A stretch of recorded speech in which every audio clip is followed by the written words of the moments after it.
अच्छा बिस्मिल्लाहिर्रहमानिर्रहीम। अच्छा बेटा अज हम मालूम करना फासले के हिसाब नाल कि कै मसलस किवें अहां प्रूव कर सकते हैं। मसलस दी बेटा तीन किस्मां होंदियां जिले के लिहाज नाल। सारे नाल पहले बेटा होंदी कैमत ज़ाविया मसलस जिहड़ी ज़ाविये के हिसाब नाल होंदी है। अगर किसी भी मसलस च बेटा एक ज़ाविया 90 का बन जाए यानी कैमा हो जाए तो बेटा उन्होंने नाम देने कैमत ज़ाविया मसलस। दूसरिया बेटा दो मसलसा ने मसाविल सकलैन मसलस यानी ऐसी मसलस जिहदे दो अजला बराबर हो जाए। इंग्लिश बेटा इहनूं कहने आइसोसेलेस मसलस। और बेटा एक हैगी मतवाजी अजला मसलस और इंग्लिश क्या जाए इक्वल अजला मसलस यानी ऐसी मसलस जिहदे तमाम अजला बराबर हो। हर एक दे विच बेटा एक ही अहां यूज करना तरीकाकार अहां करना कि डिस्टेंस फार्मूले की मदद नाल मसलस दे हर जिले की जिहड़ी साइड है ना बेटा वो अहां मालूम करनी है। ठीक हो गया।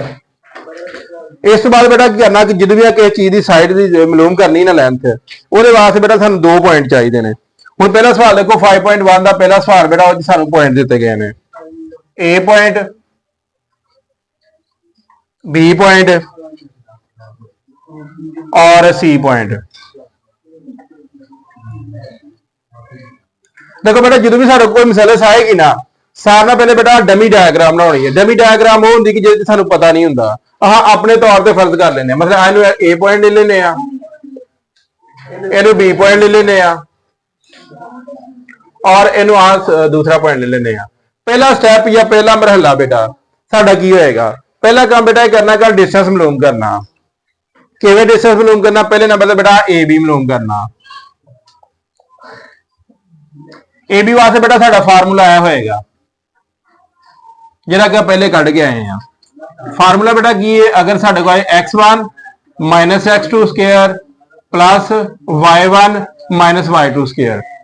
बेटा ये एक चीज सारे पहले अपने जेहन नशी कर लेनी है बेटा वो चीज सारे क्लीयर होनी चाहिए। कि चीज कि अगर बेटा हाँ पहले नंबर से x नूं चूज करने सिलेक्ट करने तो दूसरे नंबर से बेटा उही यानी ही दूजा पॉइंट y1 पहले आएगा।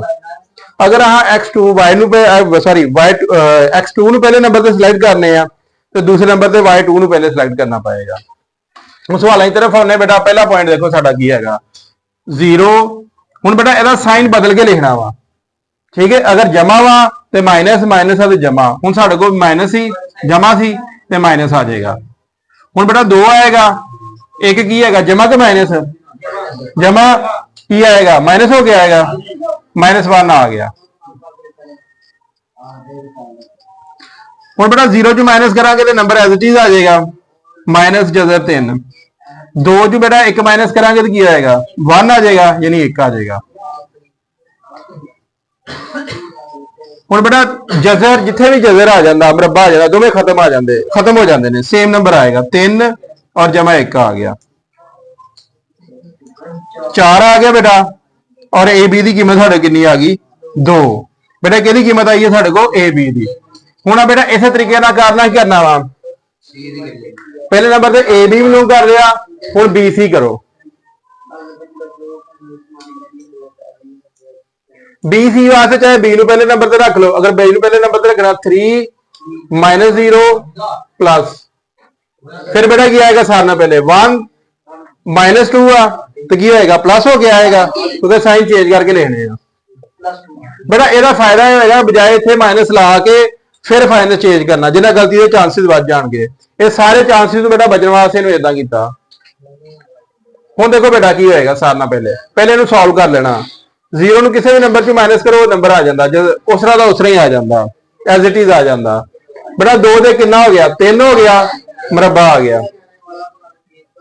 हुण बेटा देखो तो की होएगा जजर खत्म हो जाएगा 3 आ जाएगा इतने की आएगा 9 आ जाएगा और यह बेटा कितना आएगा 12 कितना आ गया 12 यानी 12 आ गया 3 तो 9 मिलके। हुण बेटा देखो आप दूसरा पॉइंट की मालूम करना बी सी भी साढ़े को आ गया। हुण ए सी मालूम करना ए वाला पॉइंट दोबारा चूज करो। हुण दोबारा करने चाहे पहले नंबर से 2 0 आ 0 माइनस 0 प्लस बेटा दूसरा की आएगा 2 अगर पहले रख लो दूसरा 2 प्लस हो गया आ जाएगा और स्केयर आ जाएगा। देखो बेटा क्या होगा 0 तो 0 ही आ जाएगा 2 और 2 कितने हो गए 4 हो गए 2 2 यानी 4 हो गए बेटा जजर आ गया। हुण जब मुरब्बा कटेगा बेटा इतने की जवाब आ गया साढ़े को 4।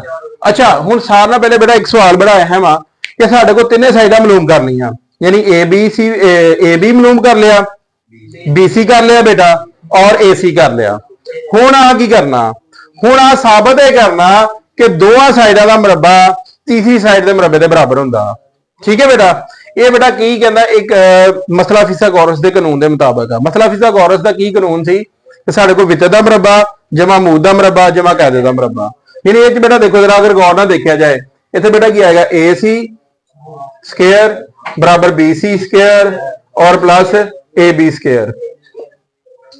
अच्छा बेटा इधर देखो जरा, अगर इधर रखने BC की वैल्यू कितनी आएगी 4 का स्क्वायर, BC आएगा बेटा जब 12 का स्क्वायर और A 2 का स्क्वायर।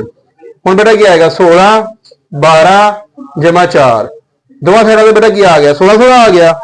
हाँ साबित कर दिता। की साबित किया आपां, साबित हुआ कि ये साडी जिहड़ी मसलत है की ये कैमत ज़ाविया मसलत है। किहड़ी मसलत है? ज़ाविया मसलत है। अच्छा बेटा अगर इत्थे एक होर सवाल पूछा जाए कि इस सवाल का जवाब दिओ कि ज़ाविया बन कित्थे रहा वा, ना फिर सवाल पूछा जा सकता है, वैसे पेपर का हिस्सा नहीं ना बुक का हिस्सा, वैसे पूछा जाए तो एक गल हमेशा याद रखनी है कि जो पॉइंट 2 दफा है, यानी ये देखो जरा बी दोवां पॉइंटों के आ रहा, यानी ए BC च भी आ रहा और AC च आ रहा। यदि असल जी डायग्राम बेटा कुछ इस तरह बनेगी, यानी बी उत्ते 90 का ज़ाविया बनेगा और ए पहले आएगा और सी ऊपर है। असल जी डायग्राम है वा एक डमी डायग्राम जी ऊपर खुद फर्ज की। ठीक हो गया बेटा, लो बेटा सवाल नोट करो फिर।